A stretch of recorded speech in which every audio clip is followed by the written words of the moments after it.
নমস্কার বন্ধুগণ, আশা করি আপনারা সবাই ভালো আছেন। ভাবার মতো কথা থেকে আমি এসে গেছি নতুন এক প্রতিবেদন নিয়ে। তা আজ বন্ধুগণ একটা প্রশ্ন দিয়ে শুরু করি।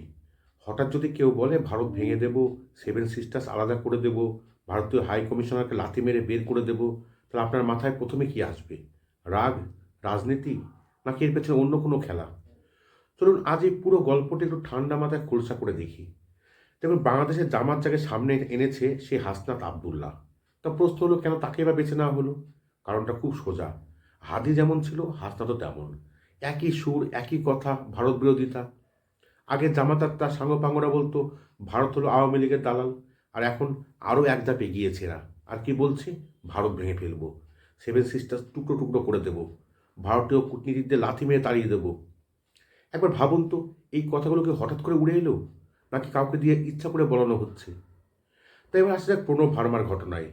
একজন হাই কমিশনার, তিনি কি রাজনীতিকবিদ? কখনোই না। তিনি কি ভারতের হয়ে কোনো সিদ্ধান্ত নেন? কখনোই নেন না। তিনি একজন কূটনীতিক। কিন্তু হাসনাত কি বলছে? লাথি দিয়ে বাংলাদেশ থেকে বের করে দেওয়া উচিত। ভাবুন কত বড় আস্পর্ধা। আর সব থেকে বড় প্রশ্ন হচ্ছে, এসব কথা বলল কিন্তু সরকার ওকে থামালো না। ইউনূস সরকার একবারও বলল না এই ভাষা ঠিক নয়। বরং উল্টো যা হচ্ছে, কি হচ্ছে? লং মার্চ হচ্ছে, ব্যারিকেড ভাঙা হচ্ছে, বাচ্চা বাচ্চা মাদ্রাসার ছেলেগুলো সামনে দাঁড়িয়ে বিক্ষোভ দেখাচ্ছে, আর প্রশাসন দাঁড়িয়ে দাঁড়িয়ে দেখছে। তাহলে ধরে নিতে হবে এসব কথার পিছনে আসলে সরকারের একটা প্রচ্ছন্ন মদত রয়েছে। এখানেই আসল প্রশ্ন। আপনার কি মনে হয়, বাংলাদেশে কি সত্যি ফেব্রুয়ারিতে ভোট হবে? অনেকেই বলছেন না, ফেব্রুয়ারিতে কখনোই ভোট হবে না। কিন্তু কেন? কারণ সরকারের তরফে দেখানো হবে পরিস্থিতিটা খুব অস্থির, আর এই অবস্থায় ভোট হওয়া একেবারেই সম্ভব নয়। আসলে ভারতকে খলনায়ক বানিয়ে, সীমান্ত দূতাবাস একটা আর যুদ্ধের ভয় দেখিয়ে, দেশের মানুষকে ভয় আর উত্তেজনার মধ্যে রেখে একটা অস্থিরতা তৈরির চেষ্টা করছে ইউনূস আর তার সঙ্গী জামাত, যাতে ফেব্রুয়ারির ভোটটা পুরো বানচাল হয়ে যায়। তা বন্ধুগণ, হাদি মারা গেল, তার আগে থেকেই অনেকেই তো জানতো যে হাদির ওপর আক্রমণ হতে পারে, তার প্রাণ সংশয় আছে। কিন্তু সরকারের তরফে তার নিরাপত্তা দেওয়া হয়নি। এখানেই প্রশ্ন, কেন দেওয়া হয়নি? কারণ একটা মৃত্যুই অনেক সময় অনেক রাজনীতির দরজা খুলে দেয়। আজকে হাদি নেই, কেউ কি বলতে পারে কালকে হাসনাত থাকবে? আর এই প্রশ্নটা খুব ভয়ঙ্কর কিন্তু খুব বাস্তব।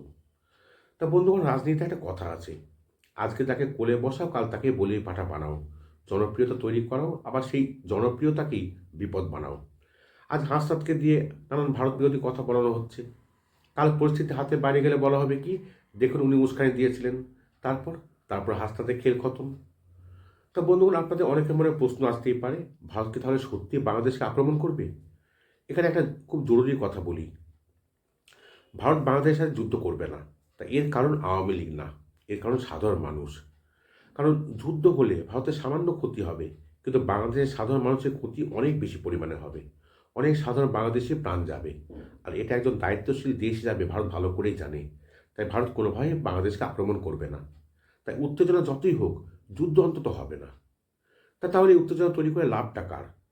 দেখুন, যারা ভোট চায় না, যারা অস্থিরতা চায়, যারা চায় ভারত বনাম বাংলাদেশ দেখিয়ে নিজেদের রাজনীতি বাঁচাতে, তারাই চায়।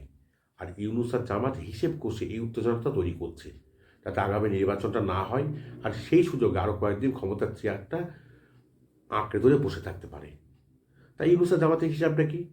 ধরে নিন ভোট হলো, তাহলে প্রধান প্রতিদ্বন্দ্বী কে হবে? বিএনপি। আওয়ামী লীগ না থাকলে, জাতীয় পার্টি না থাকলে, জামাতের সামনে একমাত্র বাধা হলো বিএনপি। তাই একদিকে ভারত বিরোধিতা, অন্যদিকে বিএনপিকেও কোণঠাসা করা, সবাইকে দোষী বানিয়ে নিজেদের একটা বিকল্প শক্তি হিসাবে সাজিয়ে দেখানো। তা বন্ধুগণ, এবার আপনাদের ভাবার পালা। এইসব কথাবার্তা কি সত্যি বাংলাদেশের পক্ষে ভালো, নাকি কিছু মানুষের ক্ষমতার থাকার একটা মরিয়া চেষ্টা? আজ ভারতকে গালি, কাল হয়তো অন্য কাউকে গালি।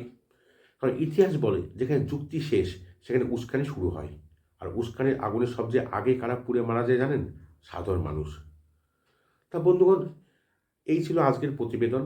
আপনাদের মতামত অবশ্যই কমেন্ট বক্সে জানাবেন। যদি ভিডিওটি ভালো লাগে লাইক করবেন, বন্ধুদের সাথে শেয়ার করবেন, আর নতুন হয়ে থাকলে চ্যানেলটা অবশ্যই সাবস্ক্রাইব করবেন। ভালো থাকবেন, সুস্থ থাকবেন।